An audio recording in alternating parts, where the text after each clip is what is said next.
I wanted to welcome everybody, and especially His Excellency, the High Commissioner of India, as a chief guest over here tonight, and he's very kind, and that he, how do you say, he accept our invitation, and very humble sort of gathering tonight.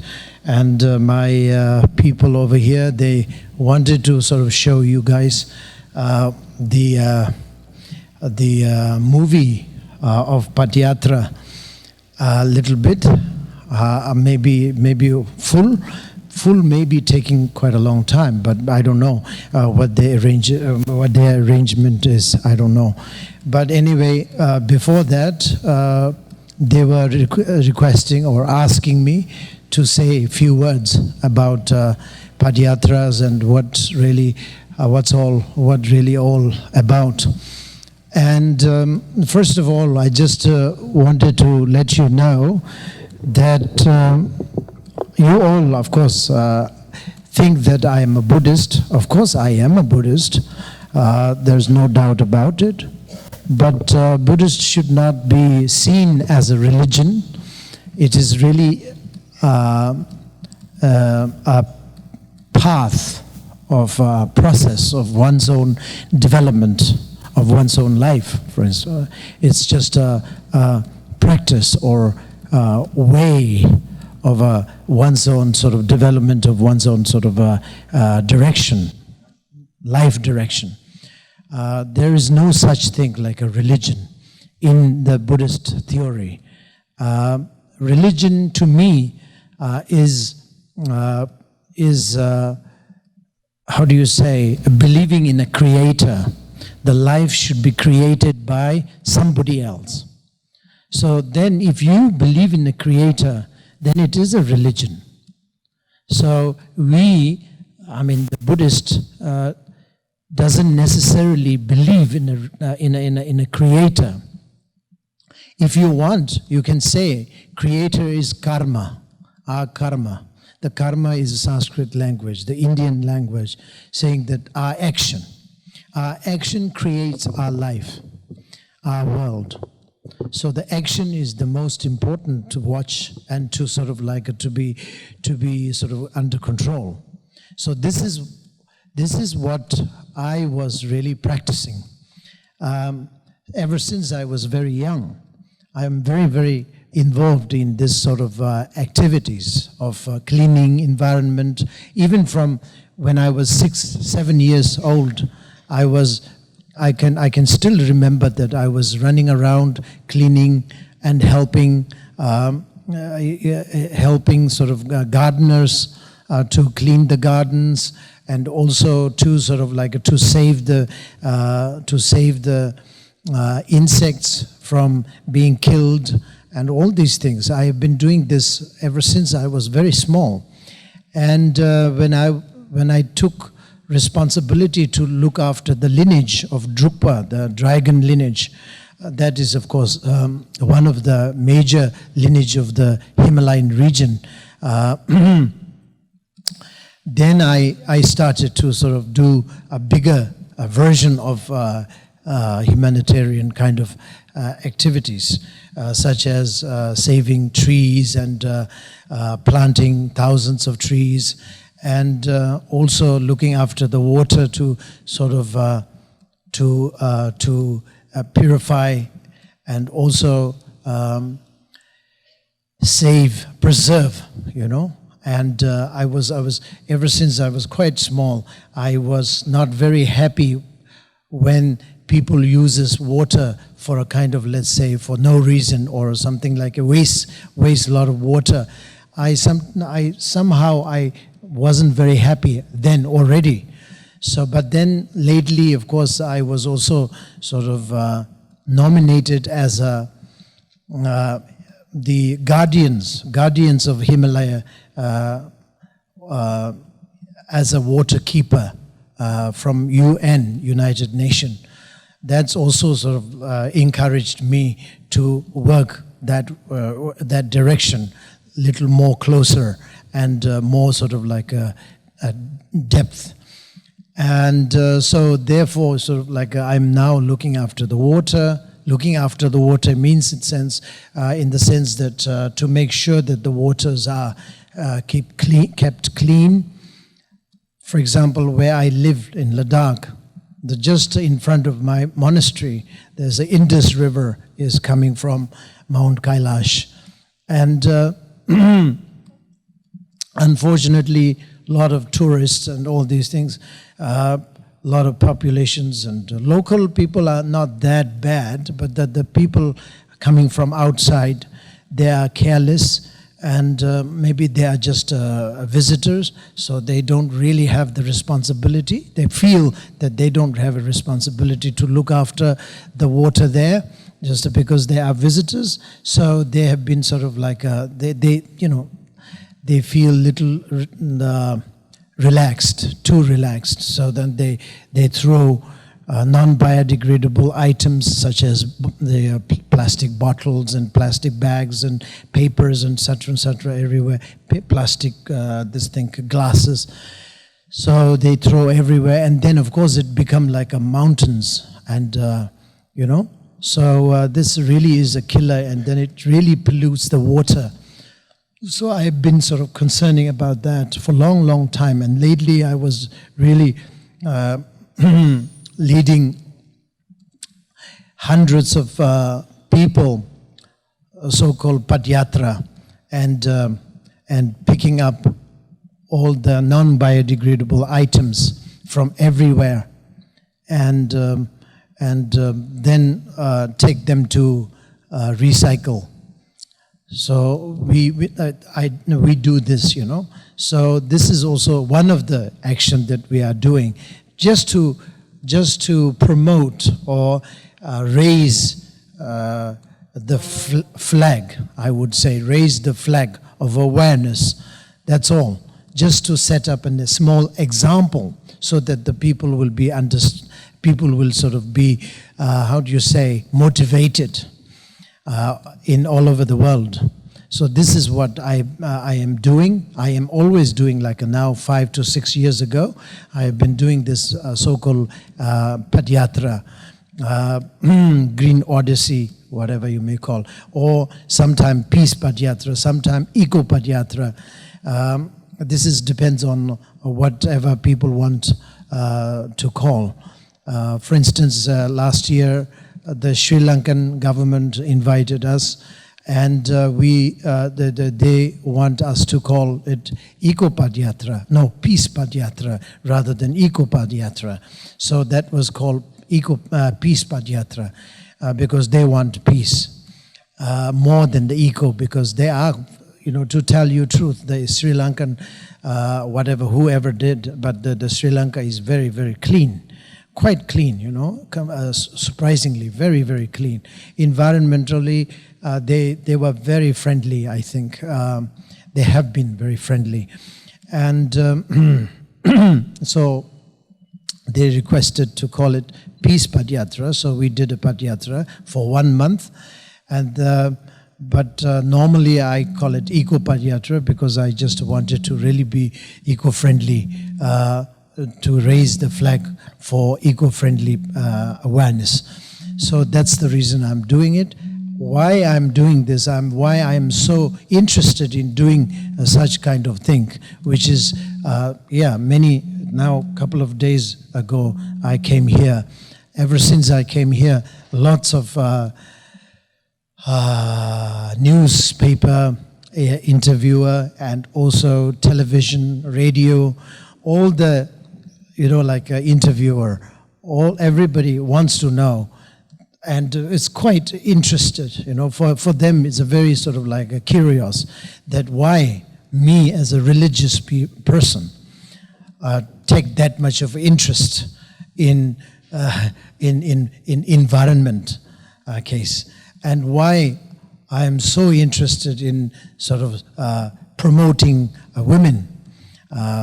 That means like promoting gender equality. And all of them ask same kind of question all the time. And that means they are like they think that I am really bringing some revolution, which is, nothing wrong. I mean, I'm very proud of it, that I can do this. Simply because that Buddhism does not really, represent a religion. It represents the way of life. And so as a Buddhist follower, we have a big responsibility to look after the nature, just simply because the natures are the best friend of us, best friend of human being, best friend or best sort of like, what do you call that? Help or best help, yes, we need from. For example, tree is very much needed, because if the trees are not there, the oxygen oxygen is not going to be there, and they're not going because of the thin oxygen, we will not be healthy. And then the water needs to be clean. If there is no clean water, we will be sick, for sure. So if we wanted to keep ourselves very healthy, the nature needs to be healthy. This is very understandable. It's not a very deep and profound kind of knowledge or something that we don't know. Those scholars, they should know, but we don't know. This is not like that. I want everybody know how important the nature is for us. Selfishly speaking, we all want to be healthy. So we all have a responsibility to look after the nature. And we all were born just because of our mother. So of course there are heaps of different reasons, but that's one of the most important reasons that why gender equality is so important. If we don't want anybody in this world, then it's okay. But if you want somebody who somebody in this world, the mother needs to be there. We have to be sort of there. We will be there because of mother. We are here because of mother. So the mothers are the first sort of like important person in this world. And of course, ladies are the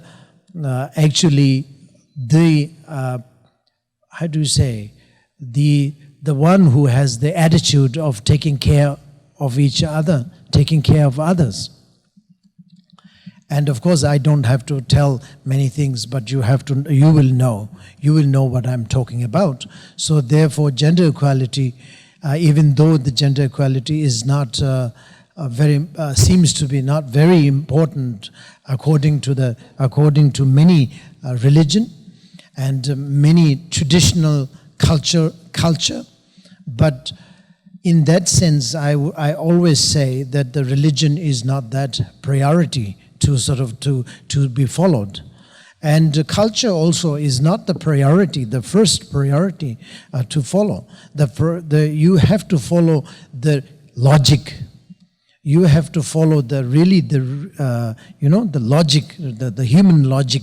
That is very important because we are human beings after all, and we all are sort of living in this world as a sort of like as a family, as a one big family. So we should have a sense of respect to each other.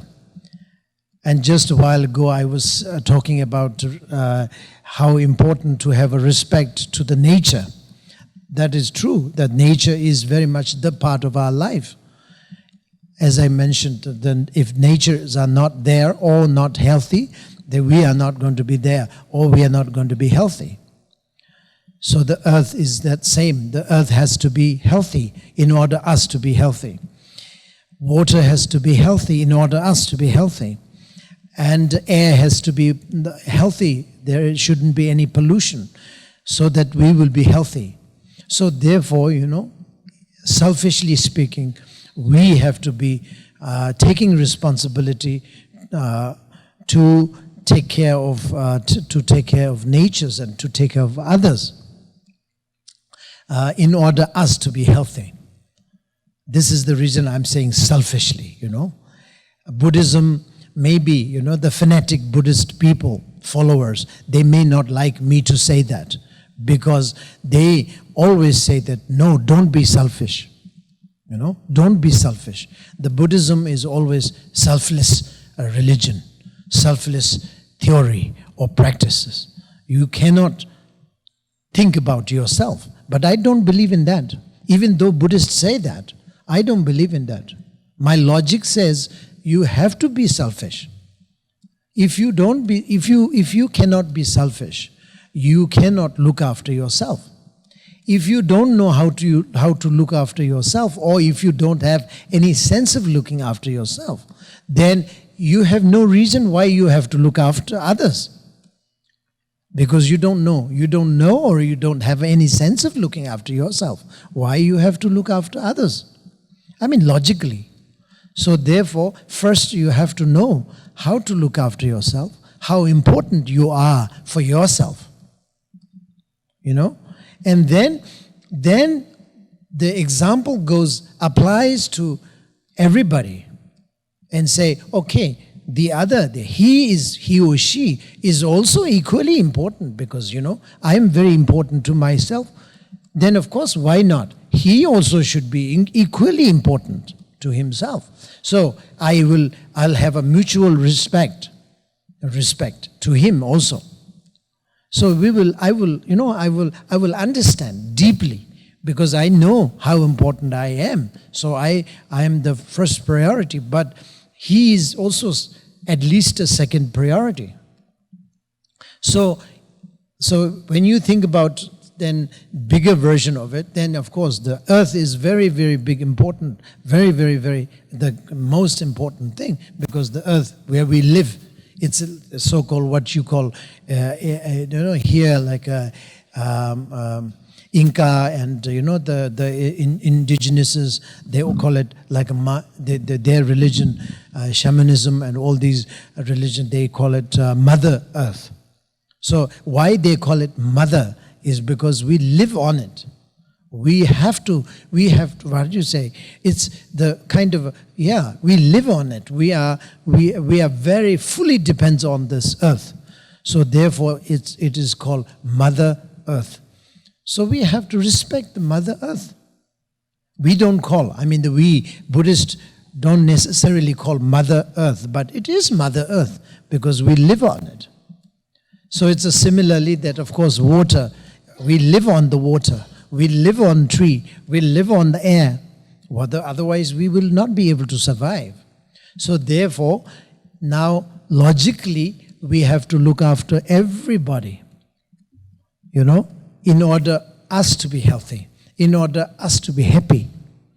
For example, happy, okay? Speaking about happiness, you want to be happy. I want to be happy, for example. I want to be happy all the time, okay? But I want to be happy, and so I make myself happy. I try my best to make myself happy. By drinking alcohol, by listening to music, or go to nightclub and have a good time, or whatever. And I go to theater, watch movie, whatever, to make myself happy. But back in my home, my wife is not happy. My children are crying. My wife is not happy. My cousins are not happy. Okay? They are crying for some reason. I'm happy here because I'm dancing, I'm singing the song, and But then when I go back to my home, will I be happy? I will not be happy because I'm looking at my wife crying. My wife is, in major pain, okay? Major anger. So So then I will logically, I will know that, I have to make myself, my wife happy in order myself to be happy. My wife needs to be happy. My children needs to be happy. Then I'll be happy. This is what I will be knowing, what I will be understanding. So this is really the, interdependent coordination, if you like. It is very much depends upon each other. The happiness depends on others. It's not only just me that who should be making myself happy. No, but others. So therefore, others are more important. In the Buddhist religion or Buddhism, Buddhist teaching, we call it bodhicitta. Bodhicitta. So the heart of enlightenment. So in bodhicitta, we say, don't be selfish. Yeah. Take care of others. Others are more important than you. This is what they say, what it say. It is true also, because without making other happy, you can't be happy. This is very logic. So in order to make you happy, first of all, you have to make other happy. In order us to be happy or healthy, or for my generations and generations, like my son, grandson, great-grandson, all are happy. In order to make all of us are happy, we have to take care of nature. So this is a logic, So we should really be going through logical reason, rather than who said that. Somebody said that, you have to follow. That's not. Even Lord Buddha said that. Even Lord Buddha says something that is not logical. We should say, no, we can. We have a right to say no, even to Buddha. Because the Buddha has given the right to us. Buddha said, I am here to give the guideline. And you have to check yourself whether that is something meaningful, reasonable, feasible for you to follow. If it is meaningful and reasonable and feasible for you to follow, please follow. That's all I can do. But don't follow just because me saying that. He said that very clearly. So therefore, we have to be very logical, and that is the reason why the Padayatra is there. So tonight, of course, without taking much of your time, we have time tomorrow, day after, the more fanatic kind of religious kind of talk we can give tomorrow, and day after we have a little bit of the morning short session, and evening there is a short session back in the hotel, I think. So we're going to do that. So we don't want to. I don't want to take much of your time, but I'm just telling you these things. Why? Because you guys many of you are not a religious believer, I think, but many of you are religious believer, and especially the Buddhist believer, Buddhist follower. So you may think, oh, he's a Buddhist, and why he's walking miles and miles, doing nothing but walking? Why? Yesterday, when I was in Brazil, somebody asked me, why you took hundreds of people on bike yatra, bicycle yatra. Why do you do that? It doesn't seem to be quite correct. They said, yeah, of course, from a point of view of what you call that conservative Buddhist community, it is not correct. Because maybe monks are not really allowed to be bicycling. Nuns, of course, forget it, because of, again, women issue. Women cannot do anything that, women cannot do many things that men do, So, of course, bicycle, monks can or not, that's questionable. But nuns, how can nun go on bicycle? Impossible. But I took 100 nuns together with me on bicycle, through Himalaya. I took so 20 days or something. Each day we maybe 60 to 70 kilometers we did. It's also environmental. We did just recently, but without media. I was just experimenting how it works and all these things. And is there any sort of way to help raising flags to sort of to how do you say, promote the awareness and all these things.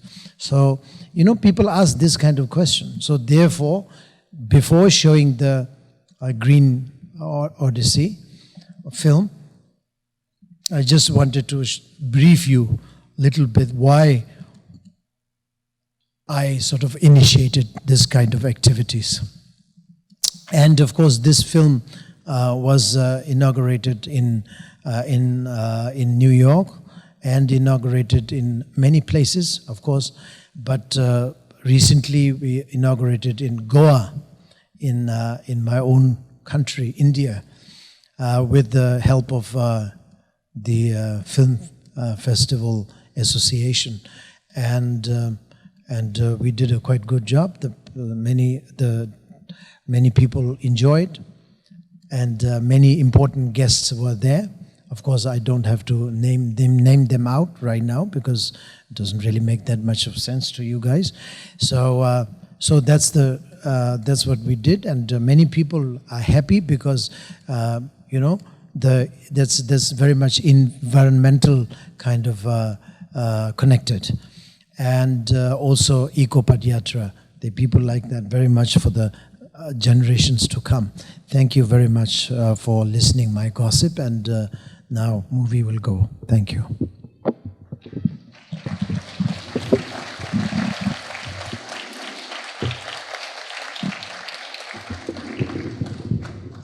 Nos sentamos. Ahora voy a intentar traducir. Voy a ir rápidamente para luego poder empezar con la película. ¿Okay? Entonces, bueno, hoy día les van a mostrar la película del Pad Yatra. No sé si van a ver un trailer o si van a ver toda la película. No sé realmente cuál es el arreglo hoy. Pero bueno, me pidieron que dijera unas pocas palabras sobre el Pad Yatra y de qué se trata. Primero, solamente quería decirles que ustedes deben de decir qué hace un budista, ¿no? Haciendo esto, ¿no? Pero no hay duda, ¿no? En el budismo, el budismo no debe ser visto como una religión, porque realmente es un camino de proceso de desarrollo de uno mismo.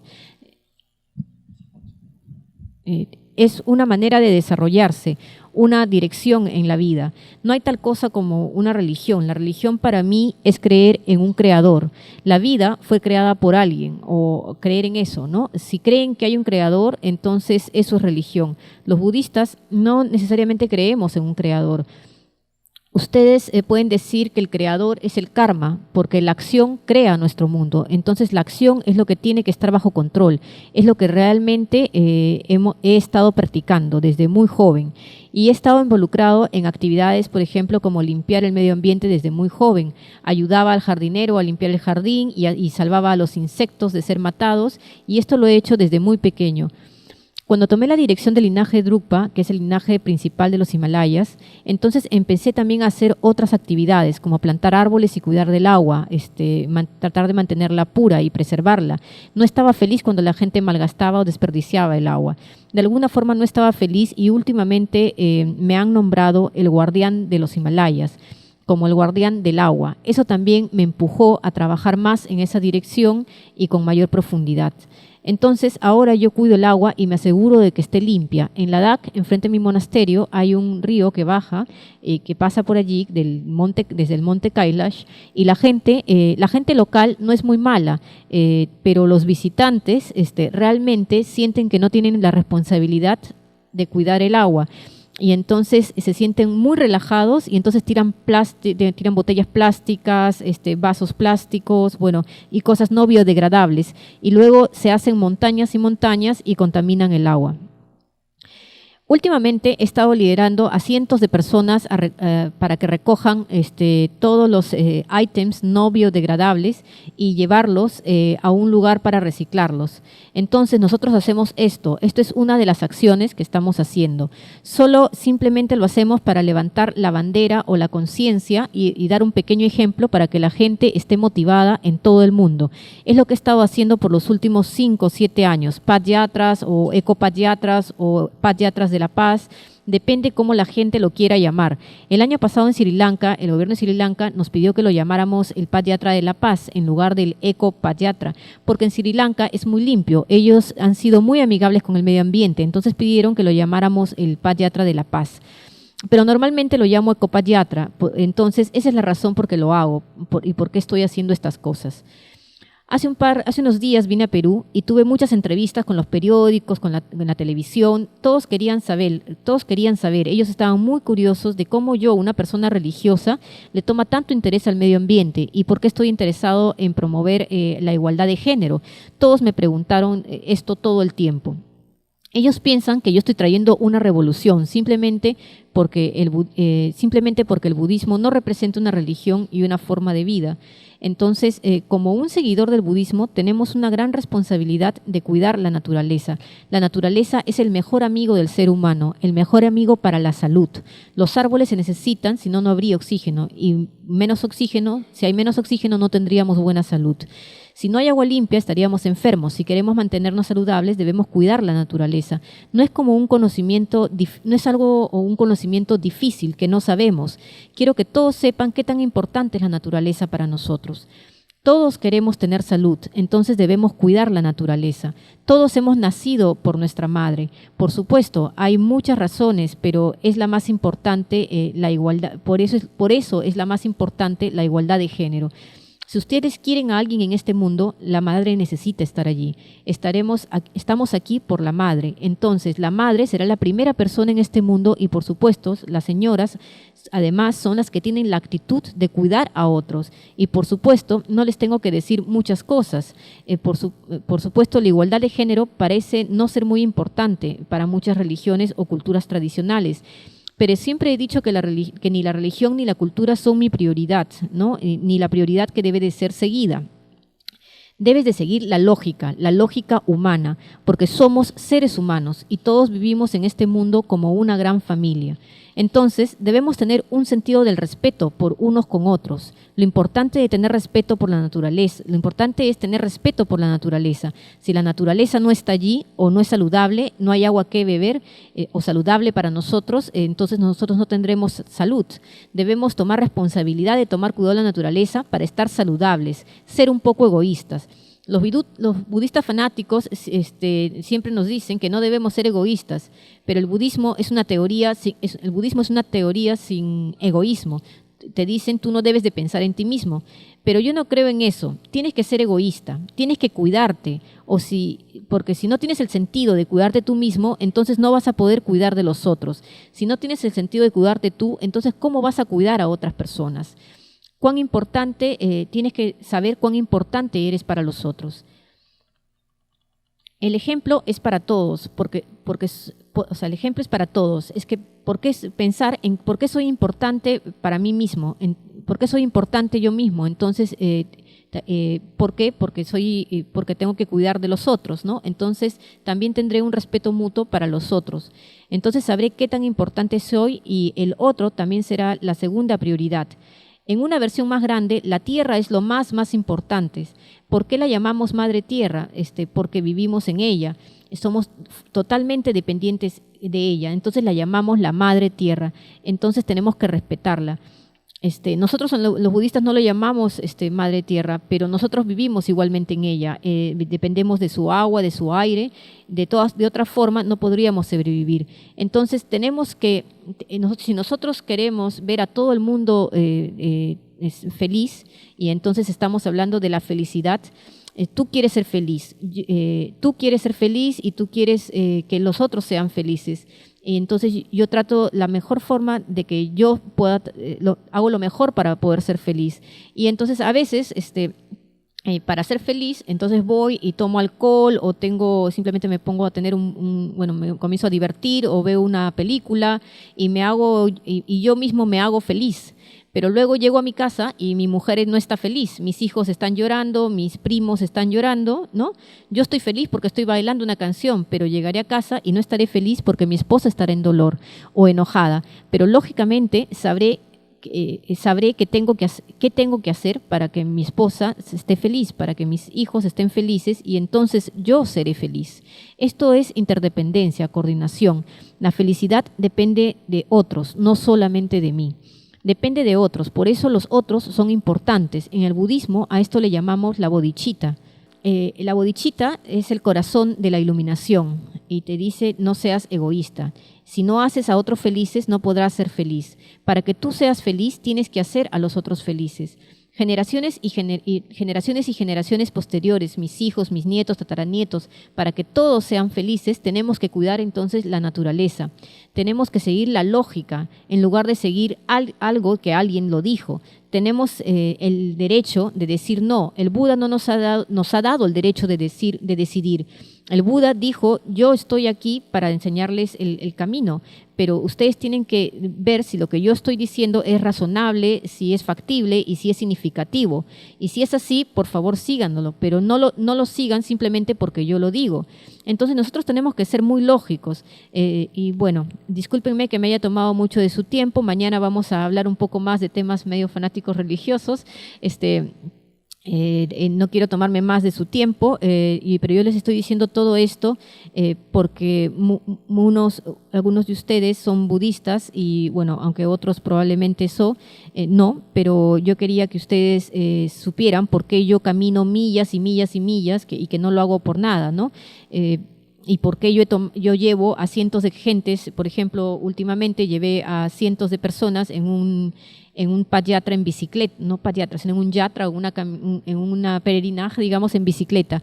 Esto no parecía muy correcto desde el punto de vista conservador del budismo. ¿Por qué vas en bicicleta? ¿Cómo es que un monje va a estar en bicicleta? Y peor aún, ¿qué hace una mujer monja en bicicleta? ¿No? Y bueno, pero yo igual me llevé a 100 monjas por los Himalayas y recorrimos más de 60 kilómetros diarios, pero solamente yo estaba experimentando para ver si era posible y un poquito ver el impacto en la gente y ver si se levantaban algunas banderas o banderas en la conciencia de la gente, ¿no? Levantar algunas banderas para que la gente tome conciencia. Bueno, ustedes ahora van a ver la película Una Odisea Verde, pero quería que ustedes supieran por qué hago esto.